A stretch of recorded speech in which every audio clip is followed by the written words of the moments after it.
All right, all right. Welcome into the Spot the Ball podcast.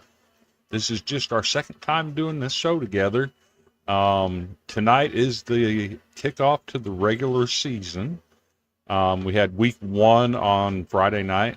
There were a few games played on Thursday night. I know Nick was very happy with the results on Friday night. I was very Uh, happy. what what did you happen to see this week? Uh, Shout out to my alma mater, Portland Panthers defeated the rival White House Blue Devils 36-0. It was 21-0 at the half. Shout out seniors Keelan Dalton and Avery Hughes, both just had dominating games on both sides of the ball. And White House played an experienced football team on Friday night, and it showed. Okay, that's always good to hear when your home school gets that big win, right? Especially against a rival like that. Yeah, A lot of good stuff happened this week. at the There's ribbon cutting one. ceremony. Okay, so Yeah, you opened a new stadium. the stadium got redone about a year and a half Okay. ago. Our bleachers completely collapsed on the home side. Oh my. And so the county and the state came together and put in things. Yeah, we had for all of last year, we had both fans on one side of the stadium. So That's we tough. so Friday night was everything's done. New new new stands, all of it's done. Obviously I wasn't there, wished I was, but I've seen videos and pictures and it looks great. Yeah. I had some stuff go on in my professional life. Accepted a promotion a couple weeks ago, so my Friday night actually going to games has changed a little bit. About the only thing I'm going to be able to catch live in person is Marshall County High School when they play at home, because I work in Lewisburg and I don't get off till 8:30 at night. So at best, I'm going to be catching like the second half of their ball games. But I can tell you, they have an interesting game coming up in 2 weeks. But if there's any way I can get out of working that Friday night, I'm going to do it. I don't think it's possible, but Martin Westview and Graham Simpson coming to Lewisburg, Tennessee to take on the Marshall County Tigers. Oh, really now? I want to see Graham Simpson play in a bad way. I can believe that. I mean, if you know anything about the Simpson family, right? His dad is the head coach of UT Martin. Yeah. But his big brother happens to be the starting quarterback at Alabama, Ty Simpson. Yeah, I was like, yeah. I was like, So is that Ty's brother? Yes, I want to see this kid play, because from everything I've heard, he's better than Big Brother. Really?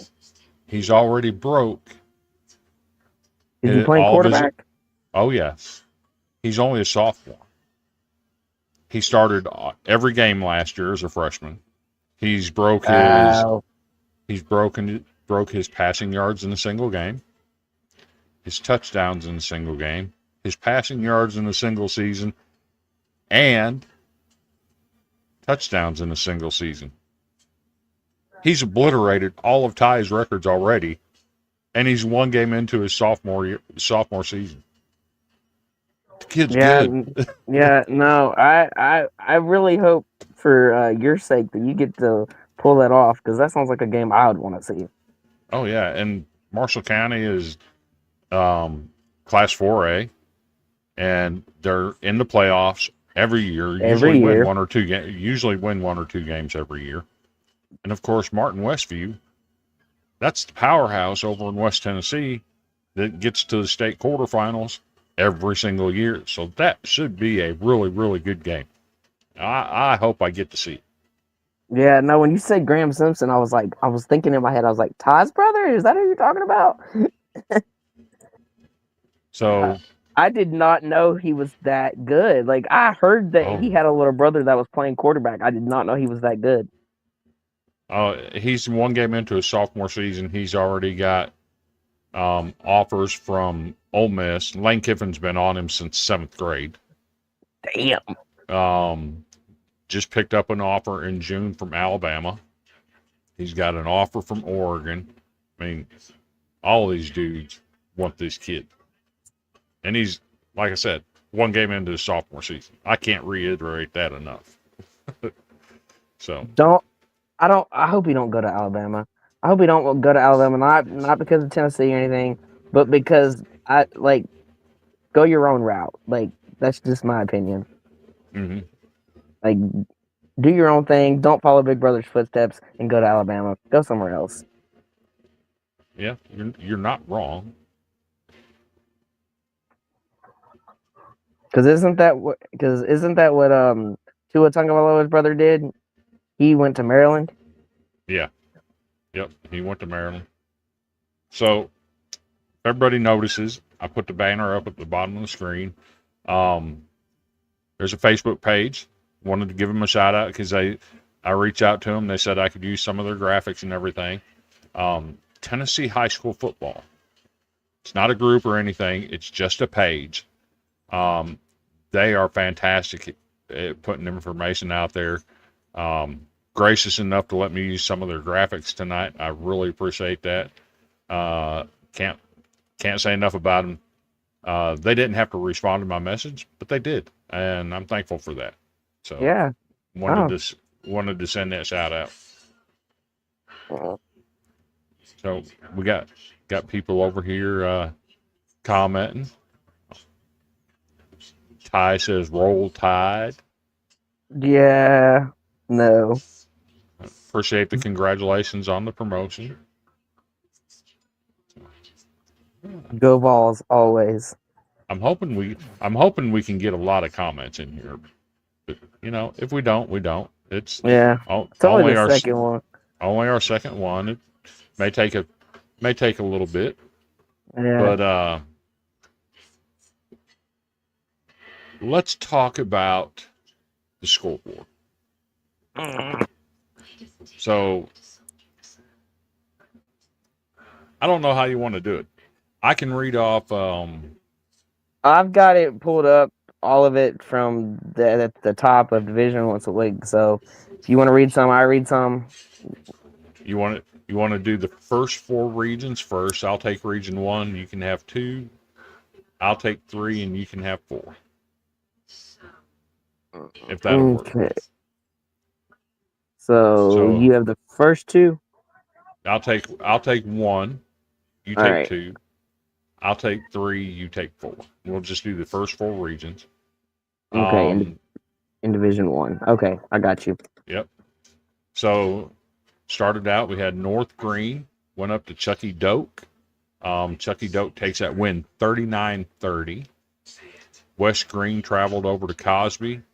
Cosby's another one of those teams that they're typically in the playoffs every year. Cosby gets a big win, 34-7. Cumberland Gap holds home serve. They knock off Hancock County 18-0. Gatlinburg Pittman, another team, reaches the quarterfinals, semifinals every year. They hold serve against Seymour 44-7. Claiborne travels to Granger. Granger gets that win 43-14. Then we had an out-of-state team, Avery, North Carolina. Avery County, North Carolina, traveled to Hampton. Hampton gets a big 60-19 win. Jeez, it dropped 60. Dropped a 60 burger on it. Cott County goes over to Jefferson County. Jefferson County with the 41-0 win. Sullivan East takes one on the chin at Johnson County, 26-21. Greenville, and you'll hear this name later on, Greenville. They knock off Morristown West 35-0, but that game was called at halftime due to weather. Carter knocks off Northview Academy, taking their show on the road for a 57-19 win. Cherokee traveled to Pigeon Forge and knock off Pigeon Forge on their own field 34-13. Here's a game we'll talk about later. Elizabethton, Old Bethy, travels over to Science Hill, takes a loss 27-20. Ooh, what a game. Morristown East knocks off South Green in their own backyard 26-22. Another close game. Lookout Valley, and another close one, 14 travels to to 12. Sunbelt, knocks them off 14-12. And Happy Valley, Whew. this one's tough because Unaka plays in one of the hardest regions in the state for them. It's not really a hard region, but the teams they have to play in region play are just better than they are. And they typically don't win very many games at all, ever. Happy Valley drops 61 on them in a 61-0 win. David Crockett travels to Unicoi County, takes a 27-13 loss. Daniel Boone goes up to Volunteer High School. Volunteer holds serve 30-0. And then Tennessee High School travels to West Ridge. West Ridge protects their home turf, beating Tennessee 30-13.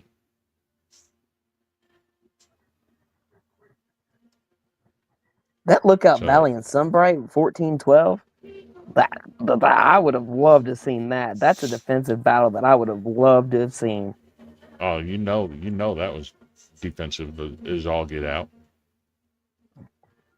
So you want to take Region 1 or Region 2, I mean? Yeah, I got this. All right. Maryville travels down to Alcola. Alcola picks up the win 28-21. McMinn County travels to Bradley Central and takes the win 21-17. Gordonsville, a team we all know usually makes the playoffs every year and usually wins a couple games, travels to Holyfield and wins 21-18. Close one. Ooh. Oliver Springs heads to Eagleton Academy and takes the win 38-20. Harriman and Kingston was not played, but it says and it will not be made up. Dobbins Bennett travels to Knox Central and takes the win 26-20. Oh, I like this one. Chattanooga Prep on the road at Meigs County. Meigs County wins 6-0. That's a good ball game right there. That's interesting. I want to know, where was the 6 scored? Was the 6 at the end or was the 6 at the beginning? That would be my question. Cloudland heads to Midway and Midway takes it 28-14. Pickett County heads to Oakdale. Oakdale wins 39-0. Rockwood went on down to Oneida and lost 17-14. McMinn Central went to Polk County and won 22-12. Anderson County and Powell was also suspended and will not be made up. We had a Kentucky school, McCreary Central, come on down to play Scott and lose by 1, 15-14. Oof. Austin East travels to South Doyle. South Doyle gets the win 52-30. That's an interesting score. Yeah. Sequoia travels down to Sweetwater, and Sweetwater just demolished them 65-7. Greenback heads to Tellico Plains and takes the loss 30-0. Gibbs travels to Union County and wins in a 49-0 shutout win. Sail Creek travels to Wartburg and takes the win 27-14. And then Loudon went to William Blount and lost 49-0. There's some interesting scores there. Yeah, some A very couple- interesting scores. At least one of them might be on our 5 games that we're going to highlight later on. Stay tuned. So over in Region 3, Marion County travels to Chattanooga Brainerd. And there's an interesting story with Brainerd. A former student there who happens to be at the University of Tennessee currently. Never played football at Brainerd, but used part of his NIL money and provided new uniforms for the entire football team at Brainerd. Didn't help him much. Marion County gets that 33-3 win down in Chattanooga. Towers of Georgia traveled to Cooper Basin, picks up a 41-0 win on the road. Howard goes over across town to play East Ridge. East Ridge holds on 8-0. Red Boiling Springs ventured over to Grundy County, took a 44-0 loss. East Hamilton travels just down the road over to Hickson, picks up the 43-14 win on the road. Franklin traveled over to Laverne. Laverne didn't put up much of a fight. 20-0 Franklin wins that. Laverne never does. Campbell County went over to Lenoir City. Lenoir City protects their home field 43-7. Here's another game that will be discussed later. CPA went over to Murfreesboro, a class of the Titans if you so do. Oakland picks up a 28-14 win. Ray County is a 10-7 winner at Red Bank.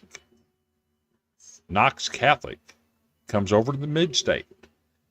They take on Riverdale, pick up a big 20-6 win on the road. Independence, another one of those Franklin schools, traveled over to Rockvale, picks up the 37-23 win.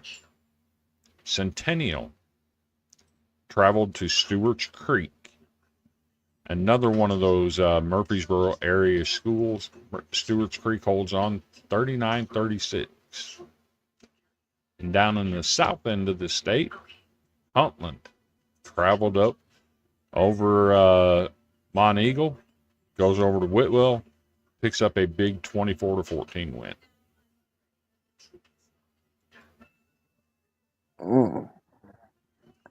That Knoxville Catholic and Riverdale game that's interesting. That's interesting.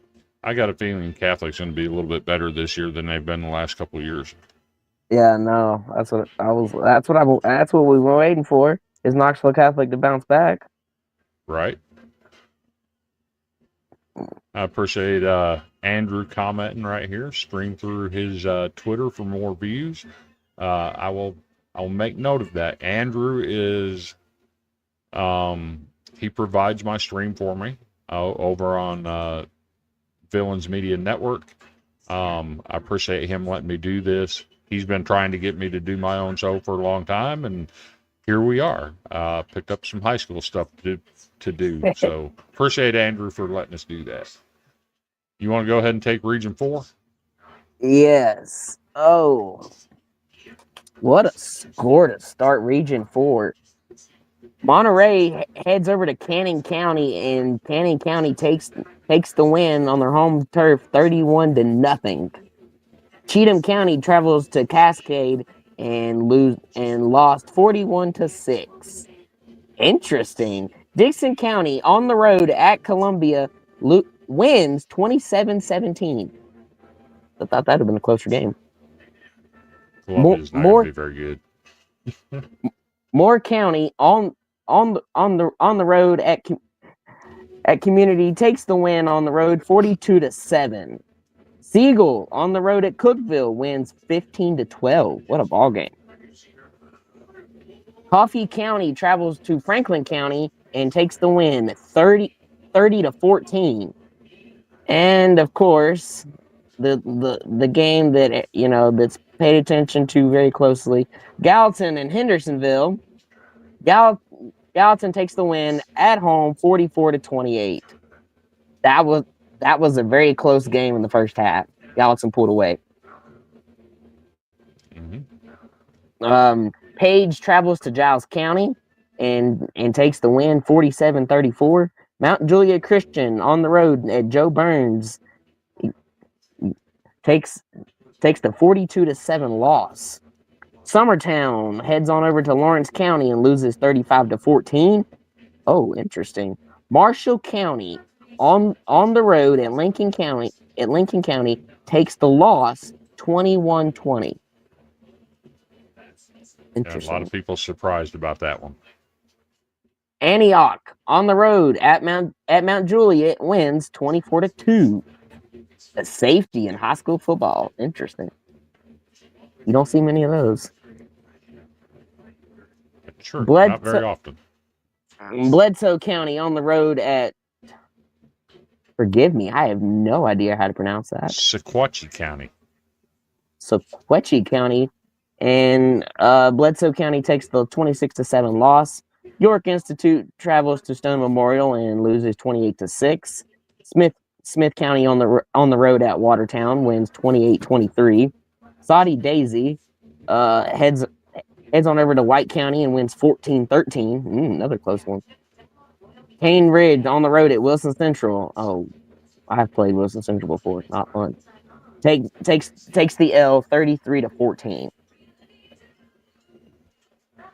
So Summertown, Lawrence County. That's a big county rivalry. Lawrence County back in the win column in that. Summertown had won last year, I believe, and it's not normal for Summertown to beat them. Of course, Summertown's a 2A school. Lawrence County is a 4A or 5A school. I think they're 5A. I'm not sure. So that they play each other, big county rivalry. Love to see it. Just hate that the purple and gold ends up winning 90% of the time. Need to get that blue and white to get some more wins in that series. So as we go through this, I got Region 5. Mount Pleasant travels at Battle Creek, picks up the 41-0 win there. I believe this is just Battle Creek's second year playing football. Hope to see them get better over time. Second or third, yes. Blackman travels up to Clarksville, takes the 24-6 win. Forest, and you'll hear about this game later on. They traveled over to Creekwood, pick up a huge 43-36 win. Camden Central, 28-21 at Decatur Riverside.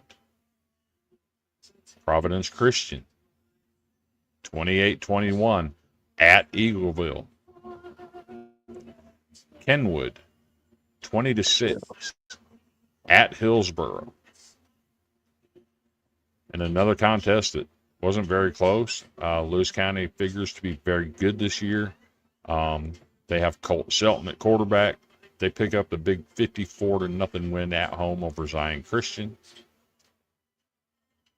This next score, I certainly didn't expect.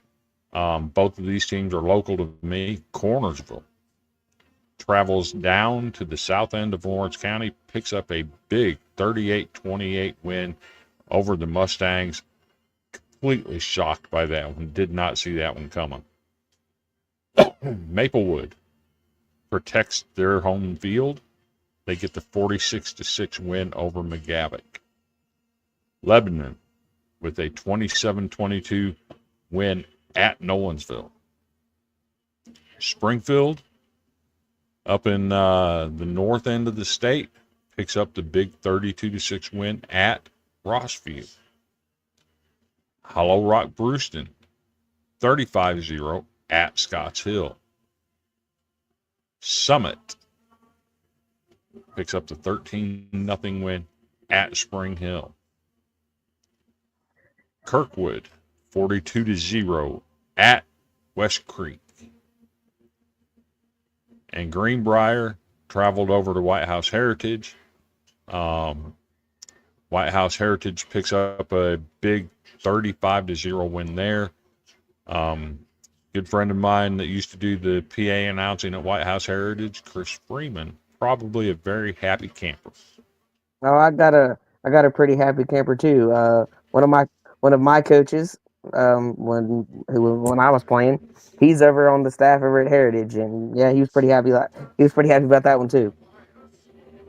Nice. He was actually the head coach at Mount Pleasant, so a couple years ago. So when you read that Mount Pleasant score, I was thinking about that.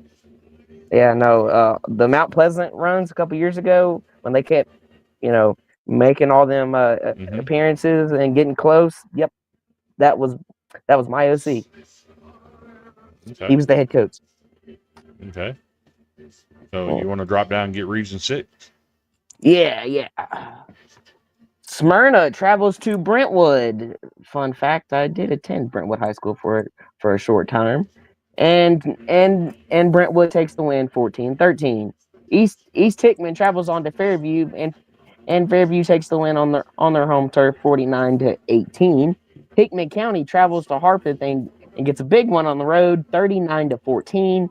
Stewart County heads to Houston County and takes the 43-6 loss. East Robertson on the road at Liberty Creek wins 35-28.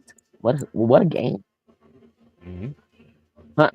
Huntington travels to McKenzie and takes the win on the road, 41-21. And as we've already discussed, my beloved Portland Panthers a win at home against rival White House, 36-0. Montgomery Central travels to Sycamore and takes the 13-6 win. McEwen travels to Waverly and Waverly wins 28-7. Richland travels to Wayne County. Wayne County takes the win, 16-14. That was another shocker for me. I didn't expect Wayne County to knock off Richland that way. Richland probably going to end up winning that region, so that one kind of surprised me a little bit. So moving on over in the far west Tennessee, Raleigh Egypt travels to Arlington, takes a loss, 49-6. Memphis University School, one of those private schools, takes a little jaunt down the road to Bartlett, picks up a 23-17 win. Game was a little bit closer than most people expected it to be. Lexington travels to Bolivar Central, knocks them off on their home turf, 24-7.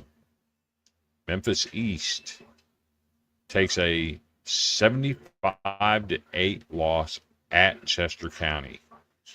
Yikes. Fort Campbell, Kentucky moved into Clarksville Northwest. The home team in the state of Tennessee doesn't let the outside invaders come in. Clarksville Northwest, 53-13. Fremont travels to Cordova, picks up an 8-7 win. A huge defensive ball game there.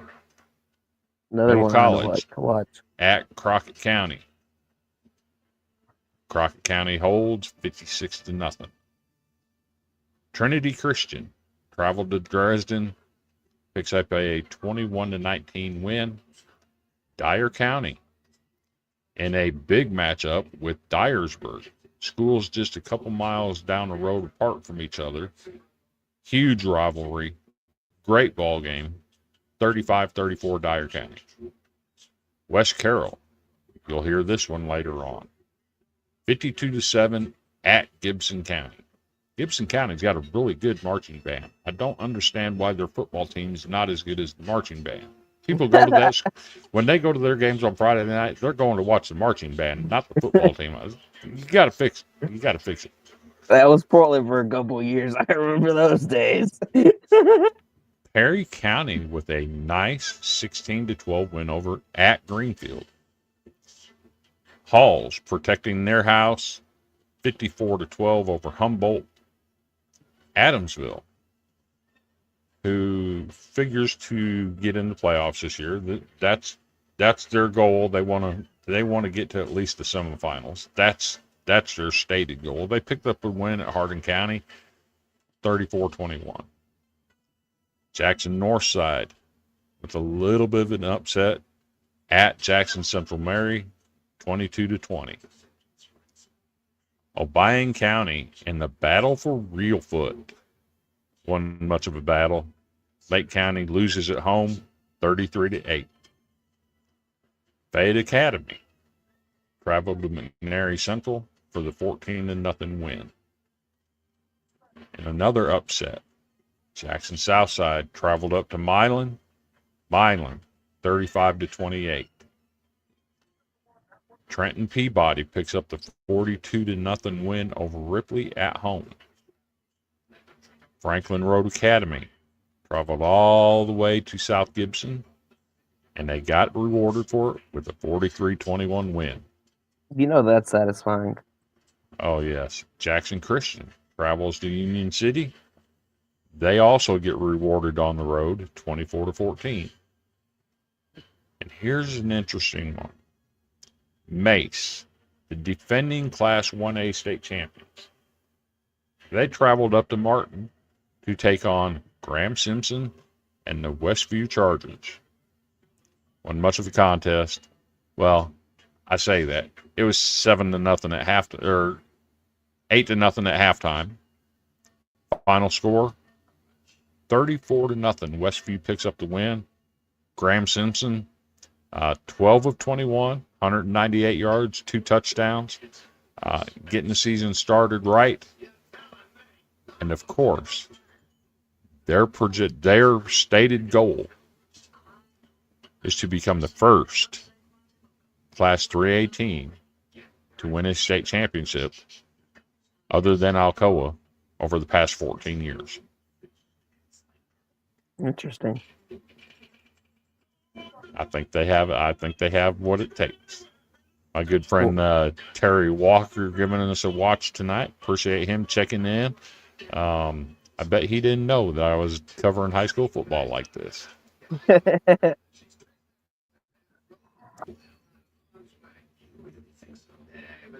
All right. Go ahead when you're ready with Region 8. No, I agree with you. I think Westview is gonna have a really good year, and Graham Simpson is, when it's all said and done after his senior year, that kid's stats and career numbers are gonna be ridiculous. Ridiculous. All right, travel on down to Region 8. Wait, what? Yeah. You read that right. White Station on the road at Bolton, a 1-0 forfeit. So Bolton forfeited to White Station? Yep. Okay. That's interesting. Beer Academy on the road at Brighton gets the win, 24-7. Manassas travels on down to Hillcrest. Hillcrest takes care of business on their home turf, win 30-12. Sheffield on the road at Kirby. Kirby defends their home field in a big way in a 54-0 shutout. Memphis Central heads down to Melrose and gets a big home away win, 35-14. Ridgeway travels on down to Memphis Overton. Overton protects home field, wins 34-14. Douglas,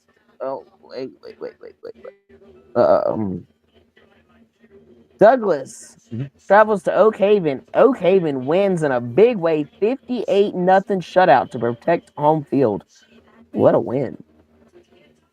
BT Washington on the road at, is that Tresvant? Yeah. Tresvant Yep. takes the win, 40-0. Wooddale on the road at Westwood gets a huge win on the road, 32-0 shutout. So I wanted to touch on that Brighton. You're losing to Pure Academy like that. Brighton, just within the past 10 years, was a state champion. I can't believe how far that program has fallen. It's wild. It just So it just we'll goes get to in. show that Yeah. when you lose a couple of good senior classes, and that's all it takes, and your program can just dip. And it happens quick. It does. So getting down here into the private schools, the Division II stuff. Santa Lucia, Florida, comes up to Chattanooga to take on Baylor. Baylor with a filthy 56-17 win. I think that was part of that ESPN showdown they had, a Battle of the States this weekend. Again, Chattanooga Baylor with a nice 56-17 win over the team out of Florida.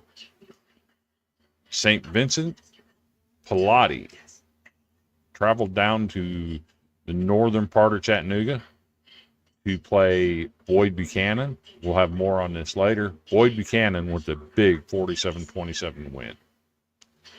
Ottawa at Chattanooga Christian, 42-0 for the school out of Chattanooga. Whitehaven travels all the way up here from Memphis to Middle Tennessee to take on Ainsworth. Ainsworth, a little bit shocking score here. They win 31-6. Whitehaven, I don't know if the bus ride affected them or what, but they're typically better than that. Yeah. Notre Dame travels across town to play Grace Baptist at Chattanooga. Won very much of a contest, 73-0 Notre Dame. Yeah, no, you could have called that at halftime. Yes. Upperman, they get the 29-7 win at Knoxville Webb. Pope John Paul II, 34-27 over at Lakeway Christian. Pearl Cone traveled a few blocks away to take on MBA. The Big Red get the 17-14 win at home. Ezel Harding at Middle Tennessee Christian, MTC 37-20. Asheville Christian Academy traveled over to Providence Academy. Providence holds serve 64-0. Tyner Academy out of Chattanooga travels over to Silverdale Academy out of Chattanooga. Picks up the 28-27 win on the road. What a ball game, 28-27. Yep. Especially to win on the road like that. Oof. Yep. I would hate to be a Silverdale Academy kid. That feeling had to suck. All right, going down to Division II in the Middle Region. Jackson Prep, Mississippi School comes on down to BGA, and BGA takes care of business as they should, 48-13. Hunters Lane travels to Clarksville Academy, and Clarksville Academy takes care of business on their home turf for the big 42-0 shutout win. Fayetteville on the road at Columbia Academy. Columbia Academy protects home field, wins 36-25. Tipton Rosemark on the road at DCA. DCA wins 49-14. Nashville Christian on the road at Davidson Academy wins 56-28. Interesting. Trousdale County on the road. On the road at Friendship Christian. Friendship Christian protects home turf, gets the win 34-7. My mother's alma mater, Glencliff, travels to Good Pasture and takes a 51-7 loss. Franklin Christian traveled to Grace Christian and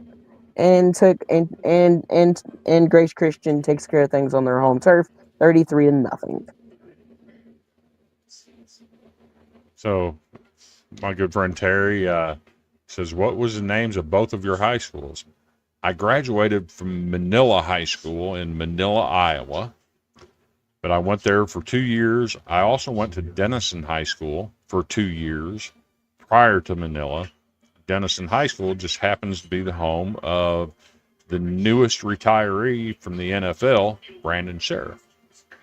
Really? I did not know that. Yep. Brandon Sheriff? Yeah, interesting. Yep. So tell everybody what your high school was. I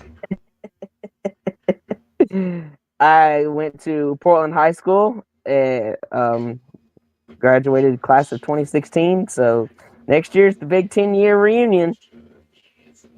There you go. I haven't decided if I'm going yet or not.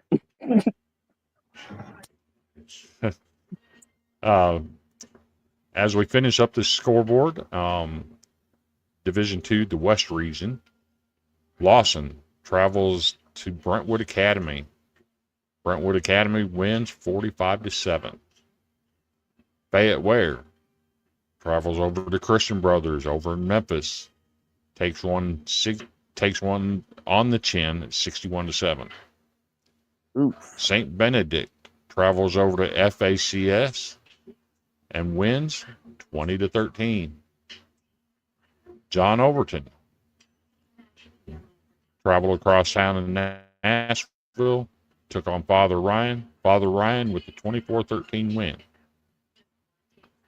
Kingsbury went over to Harding Academy. Harding Academy wins 48-0. Southwind picks up a big 42-10 win at Lucerne. McCauley with a big 56-20 win at Lipscomb Academy.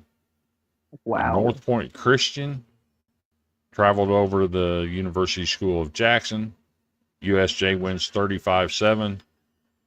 And in the Independent League, DeKalb County beats Warren County 19-16. Folks, there you have the weekend scoreboard. It was an interesting week one. It was interesting.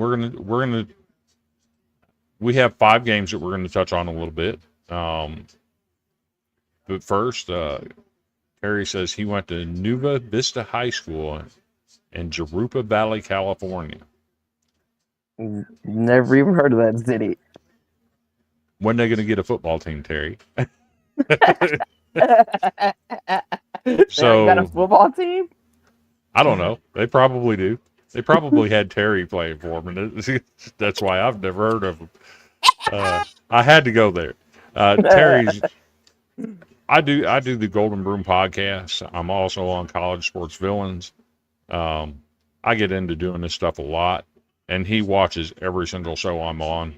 I certainly appreciate him jumping in here and helping generate some comments for us. Right. So we're going to pull up some games. There's 5 games we wanted to talk about specifically, and let's bring up the first one. Maryville at Alcoa. Some things never change.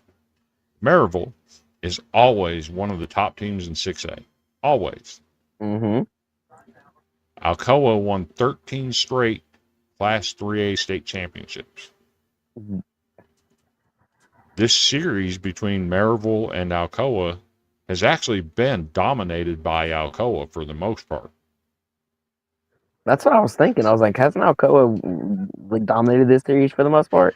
Pretty much. There was a time where Maryville won like 6 or 7 straight, but that's when they were ranked number 1 and going to the state championship and playing Oakland every year in the state championship.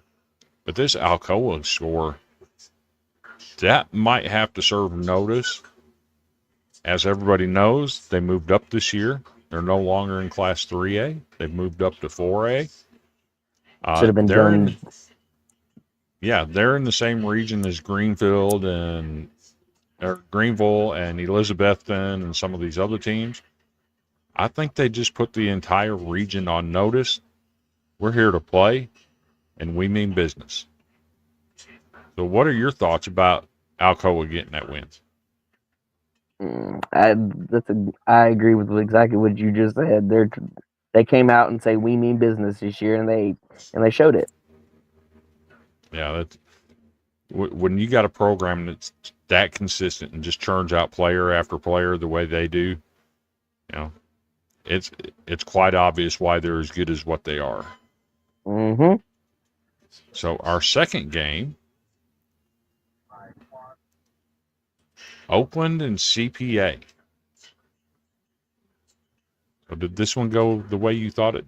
The way you thought it would? Yeah, no. Mm, I didn't. I expected CPA to win. I didn't know if it was going to be a close game or or a blowout. I did not see CPA losing. So for me, yes, CPA is a private school. They do recruit. Well, everybody recruits now because we have high school NIL in the state of Tennessee. And we also have the new one-time transfer rule.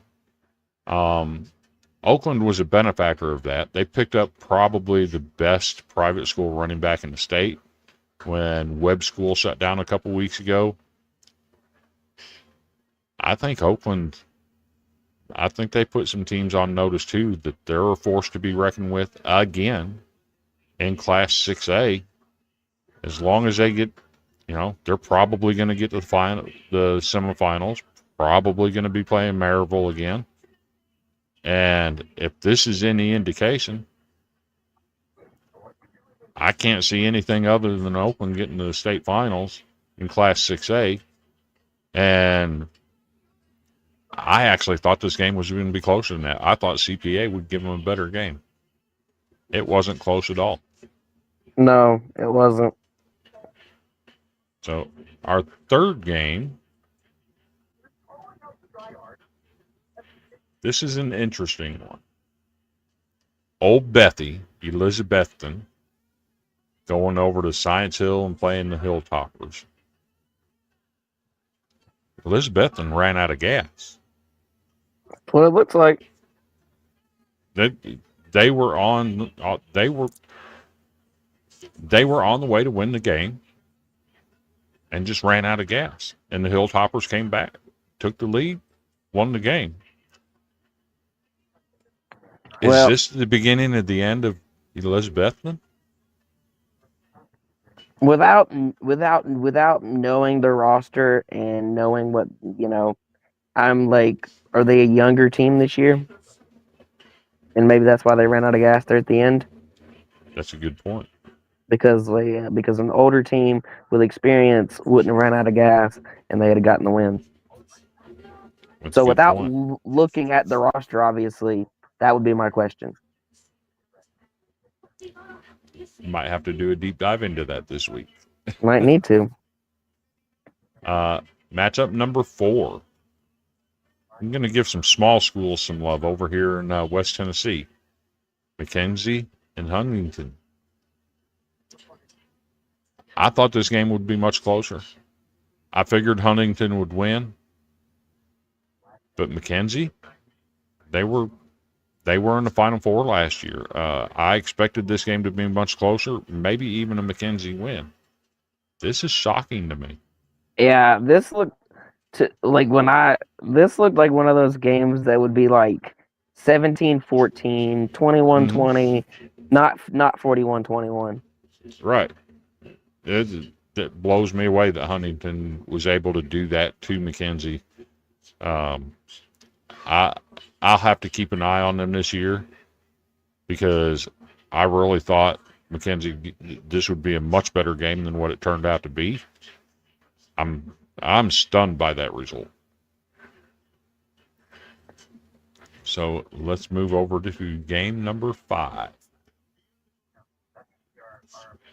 We're going to give some other schools that don't get a lot of love. Gordonsville and Coalfield.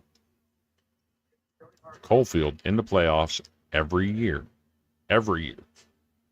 They'll win a couple games, typically get to maybe the quarterfinals. Some years they only win one game, but they're in the playoffs every year. Is this the year that Gordonsville finally gets it done? For their sake, I hope so, because that has to be like crushing to get so close every time Every and time. lose. So for their sake, I really do like at least let them win one. Like at least finish the job once, so you can say you did Yes. it. Yes. Because they get close every year, Yeah, literally. and they just can't get over that hump. And it's So, what it's. Let's see. I've been out. I've been out. Like I said, 10 years. But they've mhm. been going what 10, 15? Oh yeah, they're in they're in the quarters of the semifinals every single year. Every single year. Yeah. So maybe this is the start of them finally getting it done. For their sake, I hope so. Right, right. So there was something else that happened this weekend. We talked about it with the Boyd Buchanan score. I need to show some love to somebody right here. When I first moved to Tennessee, this guy was the head coach at Murfreesboro Riverdale. And when he was the head coach at Murfreesboro Riverdale, they were a powerhouse.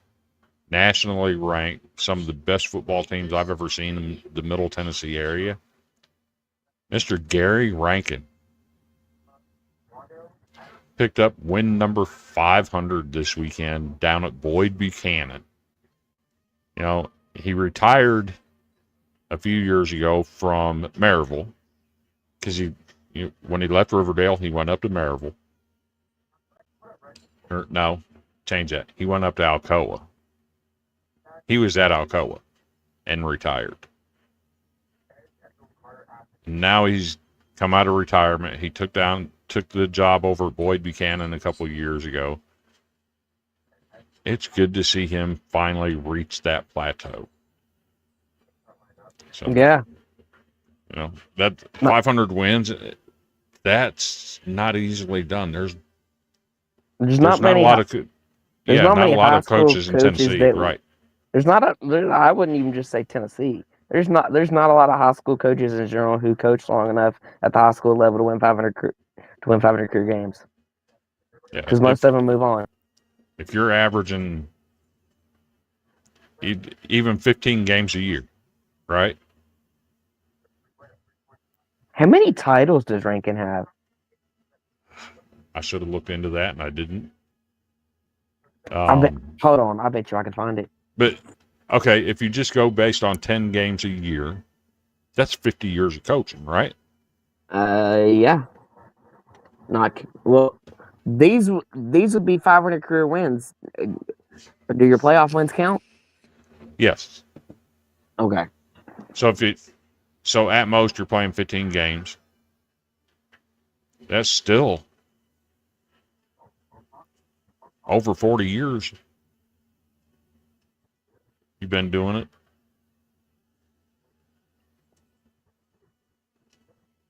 And that's if you win them all.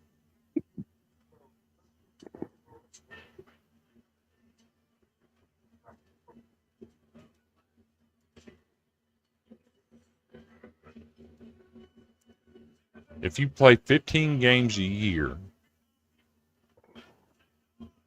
and go 15-0 every single year, that's over 33 years coaching. I got a stat for you. You ready? Okay. With the win, Rankin became only the fourth prep football coach in the country to ever reach 500. Jesus. Told you, it doesn't happen. No, not often. That's a long and storied career. Deserves all of the flowers.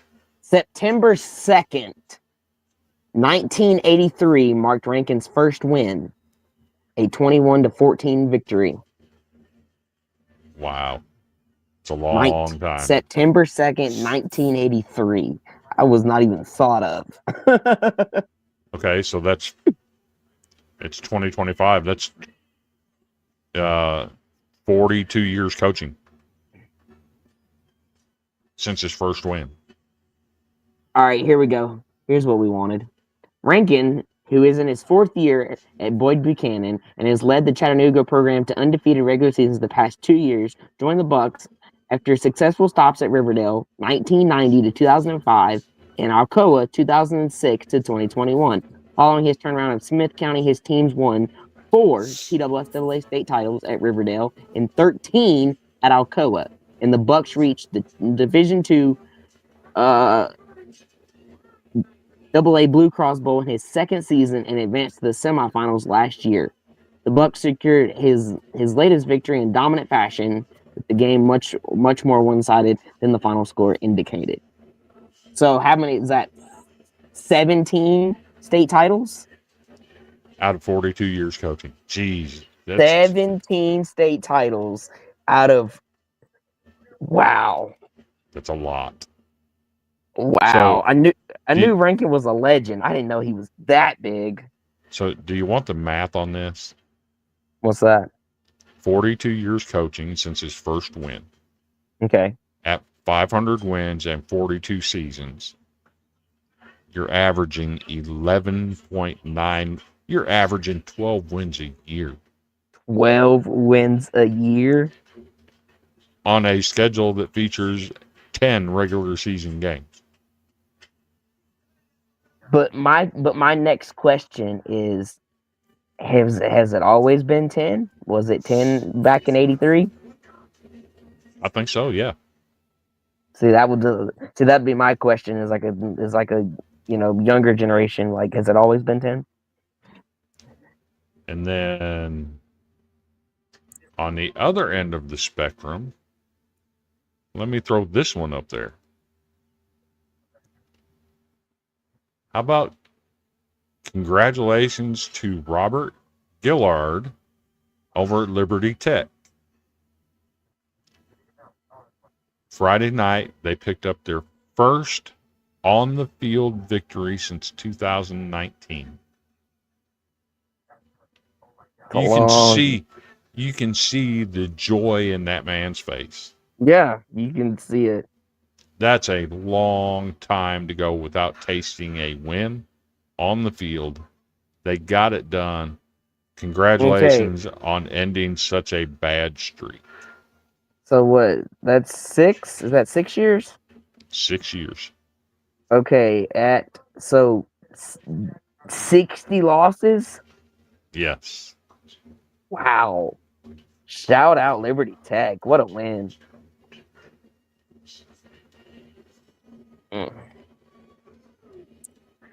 I think we should keep a close eye on Liberty Tech this year. I'd be interested to see what they do the rest of the way. I'm gonna take a note of that, actually.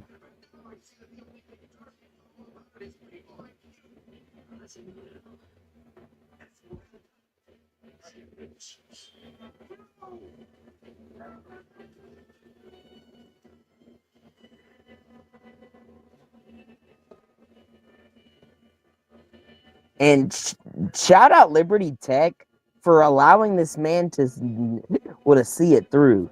Most teams would have pulled the plug a long time ago. Speaking from experience, he would have not lasted 6 years in Portland, not winning a game. He'd have been out by probably year 2 or 3. So shout out them for, letting him see it through. Like, that's like, you can just see it all over his face.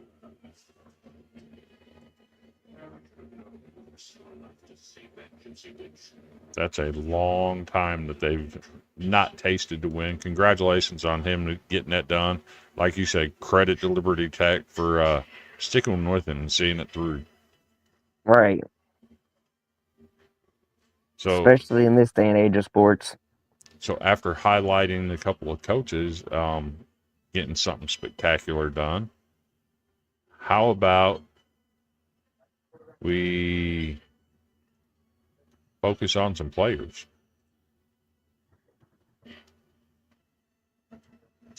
Let's do some Players of the Week nominations. So, you ready? You ready to enjoy some numbers? Yeah, let's do this. Okay. So let's see what we got here.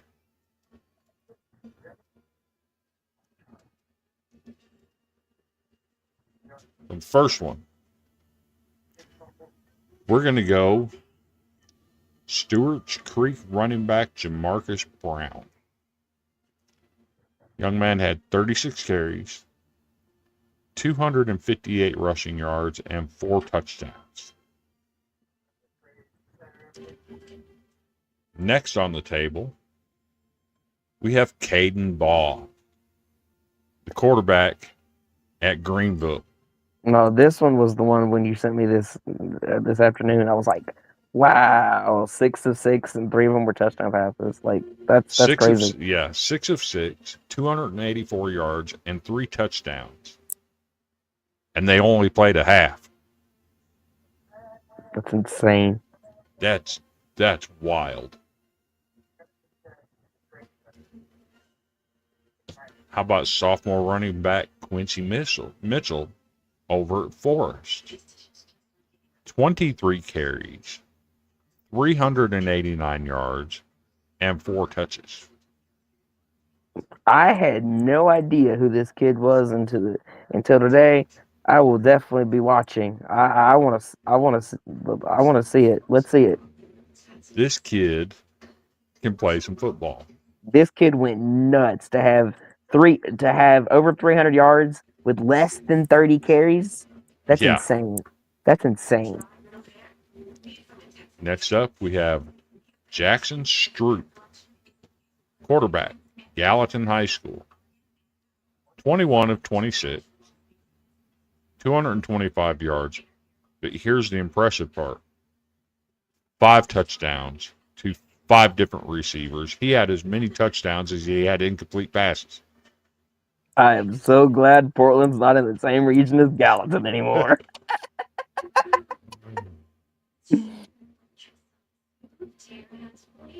How about Milan running back slash linebacker Jadon Pete?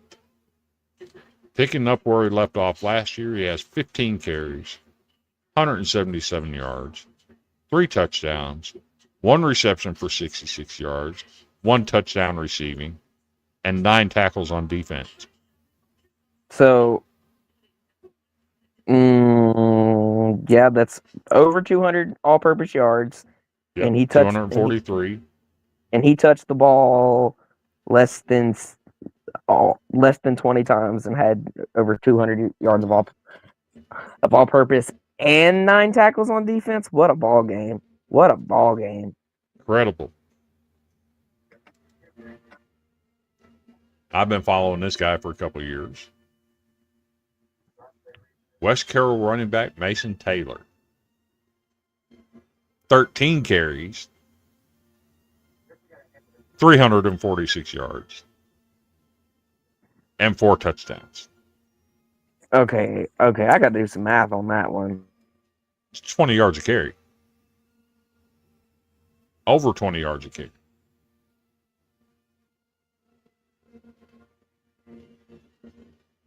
That's... How do you even do that? 27 yards a carry. Wild. That's a hell of a ball game. You said you've been watching. You said you've been paying attention. Yep. So fun story. A couple years ago, Cornersville had a running back named Benjamin Franklin. And Cornersville was a local school to me, so I got to follow him. He was a two-way player, just like Jadon Pete. He averaged like 189 yards per ball game for Cornersville. Okay. I actually got to interview him, and while I was doing that,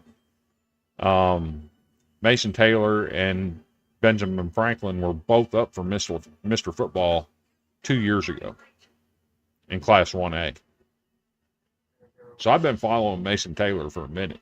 This kid, he can flat out play. So I'm happy to see him get some numbers like that. Those are the nominations for Player of the Week. That'd be interesting. We have actually, for our first Spot the Ball podcast, let me think how it's worded again. Spot the Ball podcast, Gridiron Titan of the Week. Because he's only a sophomore. Forest running back Quincy Mitchell. Absolutely. 23 carries, 389, 4 touchdowns, only a sophomore. Congratulations to Quincy on being our first Player of the Week. We're going to get a nice graphic done up, and I'm going to share that with him on social media. One of us will. I was thinking about reaching out to him earlier today. So, and again, he's a local player to me. He's right over here at Forest High School in Chapel Hill, Tennessee. If only you weren't working so much on Friday nights. I'm telling you, because I got to see this kid play. Fun story. I talked about Summertown and Lawrenceburg earlier. Summertown, when they first went to Class 2A, was in the same region as Forest, and they played each other on an annual basis for about 5 years. Wow. So, and the girls' basketball coach currently at Summertown came from Forest. And when he was at Forest, they were always in the mix of going to state and always played Summertown in that mix. Long story rivalry between Summertown and Forest. So I've got to watch Forest for 30 years now. So I'm familiar with everything about Chapel Hill and their program. So might have been a little bias there. I'm not going to deny it, but well deserved for Quincy Mitchell. Massive game. Huge win for them this weekend. I wouldn't call it biased. That kid's a sophomore and put up damn near 400 yards on less than 30 carries. That's not biased at all. That kid had a hell of a ball game, and he absolutely deserves this. Yep. But next up, we'll give you a list of games to pay attention to next week. We enjoy doing these. And remember where I put my little graphic here.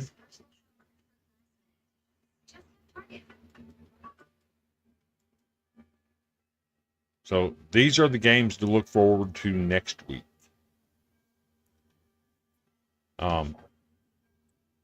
Hebron Christian out of Georgia coming up to play Chattanooga McCallie. McCallie, one of the better teams in the country, ranked in the top 25. That should be interesting. Don't know nothing about Hebron Christian, but coming out of Georgia, that's going to be a well-coached team.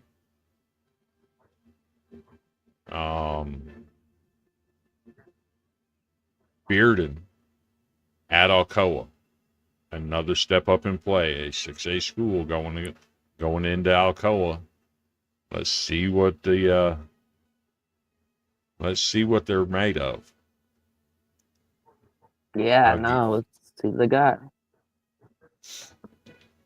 Game number 3, Raven Grat, Nacoochee, Georgia, coming to play Baylor. Baylor and McCallie, they look like they're the best two teams in Class 3A Division II. They may be on a collision path. Let's see how Baylor does against the Georgia team. You want to take the next 3? Yeah. Where are we at? Number 4. Number 4. Okay. Upperman travels to play Greenville. Then we got Covington going to see Haywood. Page at Green Hill. Brentwood Academy in Brentwood. That's always the good game. Mm-hmm. I wanted to go to that game when I was at Brentwood High. That's always a good one. Let's see. West versus Maryville. Ooh, that sounds interesting. Yep. You already know. I can't pronounce that to save my all right. life. I got you. So Sequatchie County is going over to Signal Mountain. Tullahoma in a big rivalry game. Coffee County after their big rival win over Franklin County, coming in back to back with another rival in Tullahoma. Gallatin at Franklin, always a good ball game. Columbia Academy at BGA. This figures to play big in the Class 1A Division II rankings. That'll be a good game. They're both solid. Can either one of these schools knock off Nashville Christian? That's what this game is going to tell us about. Mm-hmm. Maplewood at Good Pasture. Is Good Pasture as good as what their big score was over Antioch Friday night? This will be another stern test to them to take on such a large school. Houston County at Lewis County. I'm not sure who to pick in that one. I like Colt Shelton over at Lewis County. Kid's a gamer. We'll see if they can get it done. Then Lincoln County, coming up out of Fayetteville to travel to Independence up in Franklin. That should be another dandy. Wow. Well, those are the games to watch. Of course, I have to preview Portland's next game. Portland will be on the road to take on Liberty Creek. Liberty Creek is looking to bounce back after taking a loss week 1. So can the Panthers start 2-0, or will Liberty Creek get their first win of the season? We'll find out. It'll be interesting to follow. I think Portland gets it done. Yeah, I think Portland gets it done. We're going 2-0. Go Panthers. So, if anybody's been watching, they have some recommendations on what we can do better. Please reach out to either myself or Nick. We'd be glad to take some comments and suggestions on what to do better. Yeah, this my is our DMs are first always run. open. Yep, this was our first run. I appreciate you watching. And until next Sunday night at 7 p.m. with the next update, y'all have a great week. Go out and support your local high school football team. Go to a game. Cheer them on. They love the fans in the stands. And until then, thanks for watching.